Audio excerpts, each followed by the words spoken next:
3D space में आगे पीछे ऊपर नीचे ट्रैवल कर पाते हैं, बिल्कुल उसी तरह वो इस टेसरैक्ट में फोर्थ डिमेंशन यानी कि टाइम डिमेंशन में भी आगे पीछे मूव कर पाता है। सो क्या इस मूवी में जो दिखाया गया है वो वास्तव में भी रियलिटी में भी पॉसिबल है? अब इंटरस्टेलर मूवी के साइंस को एज यू ऑल नो आज तक बैंग ऑन एक्यूरेट बताया गया है कि ये रियल साइंस पर ही बेस्ड है। सो क्या किसी 4D ऑब्जेक्ट में कूदकर हम वाकई में फोर्थ डिमेंशन यानी कि समय के डिमेंशन को कंट्रोल कर सकते हैं? कैसा फील होगा अगर हम वास्तव में समय के डिमेंशन को एक्सेस कर सके? क्या टाइम डिमेंशन से भी हायर डिमेंशंस भी होते हैं? जैसे स्ट्रिंग फील्ड थियरी के डिफरेंट वर्जन्स प्रूव करते हैं कि यूनिवर्स में एनीवेयर फ्रॉम 5 टू 26 डिमेंशंस हो सकते हैं। सुपर स्ट्रिंग थियरी प्रूव करती है कि यूनिवर्स में 10 डायमेंशंस हैं। सो क्या इन डायमेंशंस को हम आम इंसान विजुअलाइज भी कर सकते हैं, और अगर हाँ तो आखिर कैसे? ये सब mind. So, hello all. What's up? I hope you are doing great. So, what if I will say we will build a program or a code for dimensions? Yes, you heard it right.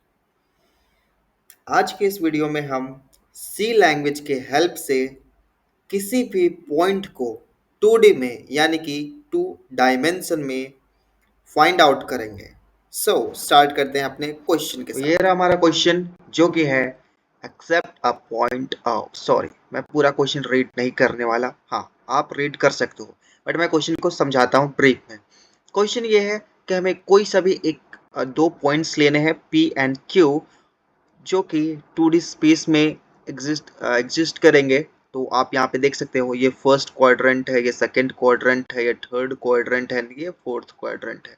इसमें notice करने वाली चीज़ ये है कि जो first quadrant है उसमें हमारा एक्स एक्सिस और वाई एक्सिस दोनों पॉजिटिव होते हैं। सेकंड क्वाड्रेंट में हमारे जो वाई एक्सिस है वो पॉजिटिव है, बट जो एक्स एक्सिस है वो नेगेटिव है। आप देख सकते हो यहाँ पे -1 -2 -3 जो कि नेगेटिव में है, बट वही वाई एक्सिस को देख लो, 1 2 3 4, तो ये जो है पॉजिटिव में है। थर्ड क्वाड्रेंट को अगर हम ऑब्जर्व करें तो इसमें हमारा एक्स एक्सिस और वाई एक्सिस दोनों के दोनों नेगेटिव्स हैं, ठीक है। और फोर्थ क्वाड्रेंट में हमारा एक्स एक्सिस तो पॉजिटिव है बट वाई एक्सिस नेगेटिव है। तो अब हमें एक ऐसा प्रोग्राम बनाना है जिसमें हम किसी दो float values P and Q को एज अ इनपुट लेंगे और हमें उन्हें ये बताना है कि वो फर्स्ट क्वाड्रेंट में लाई कर रहे हैं या सेकेंड क्वाड्रेंट में या थर्ड या फोर्थ, या फिर वो एक्स एक्सिस में है या वाई एक्सिस में है या फिर ऑरिजिन में है।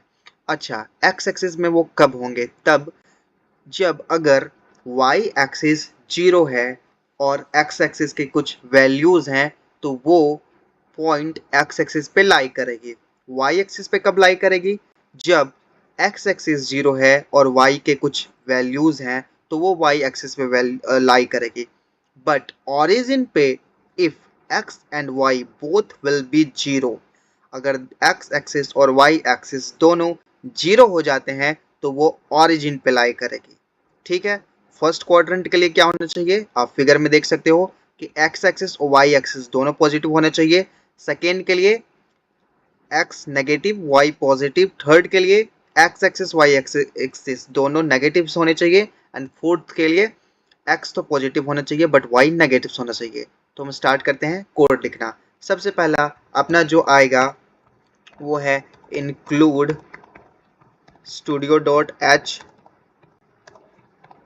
और फिर अपना मेन फंक्शन आ जाएगा, जैसे कि मैं हर वीडियोस में बताता हूँ। और जब हमारा कोड हो जाएगा कंप्लीट तो हम लिखते हैं रिटर्न 0। तो मैं इसे अभी क्यों लिख रहा हूँ? क्योंकि ये मैं बताना चाहता हूँ कि ये एक सिंटैक्स है सी लैंग्वेज का जो आपको हमेशा माइंड में रखना है, क्योंकि ये ऐसी चीज़ है जो हमेशा आता है। इवन अगर आप सिर्फ हेलो वर्ल्ड भी प्रिंट करना है आपको सी में तो इतना का तो रिक्वायरमेंट होता ही है। तो ये सिंटैक्स आप हमेशा अपने माइंड में रखें, ठीक है। अब हम फंक्शन बनाना स्टार्ट करते हैं। तो बनाने से पहले सबसे पहले हमें कुछ चीज़ों को डिफाइन करना पड़ेगा। वो क्या है? अपना फ्लॉट P एंड Q, ठीक है, क्योंकि हमें इन्हें ही एज अ इनपुट लेना है और हम इन्हें स्कैनफ के हेल्प से एज अ इनपुट ले लेंगे, ठीक है। परसेंटेज एफ, क्योंकि हम लोग फ्लोट वैल्यूज में ले रहे हैं, ठीक है। And P and Q, okay. But इससे पहले I want to print a line which will be enter the value of x axis, ठीक है। और इसमें हम सिर्फ p को इनपुट में लेंगे बिकॉज हमारे x एक्सिस को हम p से लेने वाले हैं। और सेम मैं प्रिंट करूंगा enter the value of y axis. ये क्या हो रहा है, आई थिंक देयर इज, ठीक है। सो अब मैं यहाँ प्रिंट करूंगा enter the value of y axis, और अब स्कैनफ में p के जगह पे q आ जाएगा यहाँ पे, ठीक है। तो अब मैंने x एक्सिस और y एक्सिस को p और q के फॉर्म में एज अ इनपुट ले लिया है। अब मैं क्या करूँगा कि if p is equal to 0 and q is equal to 0, it's mean ये कहाँ पे लाई करेंगे, ओरिजिन में, बिकॉज दोनों के दोनों 0 हैं। तो मैं क्या करूँगा प्रिंट एफ, ये ओरिजिन इसके अंदर आना चाहिए, प्रिंट एफ ओरिजिन, ठीक है।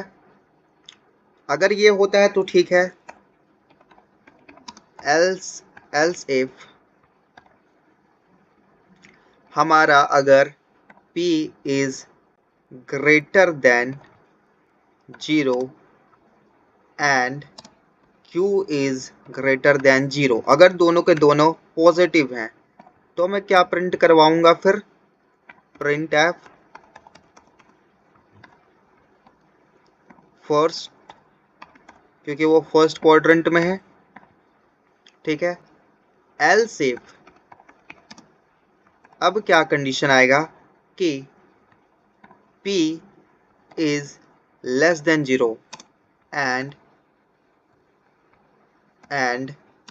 q is still greater than 0, it's mean क्या हुआ कि p तो पॉजिटिव है, बट मैं इस कंडीशन को अभी चेंज करना चाहूँगा बिकॉज मुझे अभी सेकेंड क्वाड्रेंट के लिए लिखना है।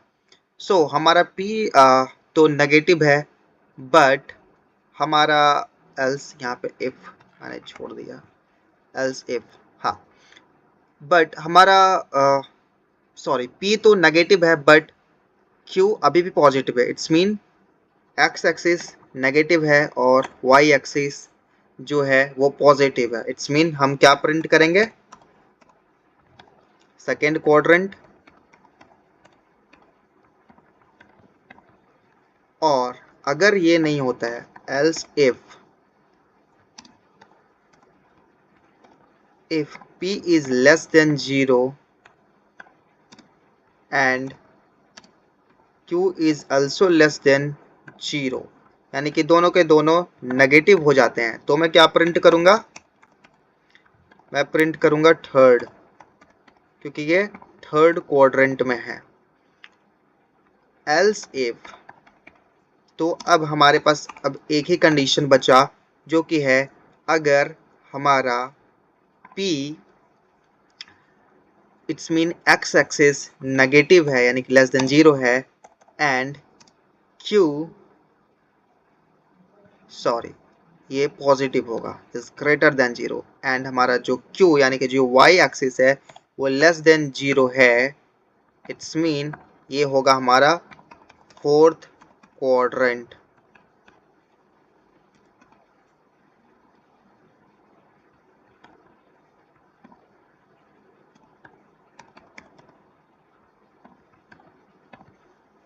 ओके, तो ये था हमारा कोड जो कि हो चुका है कंप्लीट। अब हम इन्हें रन करेंगे और बट क्वेश्चन में आते हैं और क्वेश्चन में देखते हैं कि जो सैंपल इनपुट था वो था 1.0 it's mean 1 and 2.0 it's mean 2, जो कि फर्स्ट क्वाड्रेंट का पॉइंट है। तो इसे हम करेंगे रन और आ जाओ अपने आउटपुट पे। आउटपुट पे देखो enter the value of x axis, ठीक है। वैल्यू ऑफ की जगह पे मैंने सिर्फ ओ लिखा है, सिट, यहाँ पे एफ मैंने छोड़ दिया था, कोई बात नहीं, इसे ठीक करके हम फिर से रन कर लेंगे। सो enter the value of x axis क्या था 1.0, एंटर। वाई एक्सिस क्या था 2.0, एंटर। फर्स्ट बिकॉज ये फर्स्ट क्वाड्रेंट में है। अब हम कुछ और लेते हैं, फिर से इसे रन करते हैं। इस बार ना हम किसी थर्ड क्वाड्रेंट के लिए लेते हैं। थर्ड क्वाड्रेंट के लिए क्या होना चाहिए, दोनों नेगेटिव में होना चाहिए। तो मैं इस बार लेता हूँ -1.0 और y को लूँगा मैं -2.0, एंटर। सो थर्ड, यानी कि अब हम लोगों ने एक ऐसा प्रोग्राम बना लिया है, ऐसा कोड लिखा है कि जिसके हेल्प से अब इजली x और y एक्सिस के वैल्यूज को डाल के हम ये बता सकते हैं कि वो कौन से क्वाड्रेंट में लाई कर रहा है। तो ये था आज का क्वेश्चन। सो कैसा लगा ये क्वेश्चन बताना जरूर। मिलेंगे फिर से अगले वीडियो में ऐसे ही शानदार क्वेश्चन के साथ। तब तक के लिए बाय।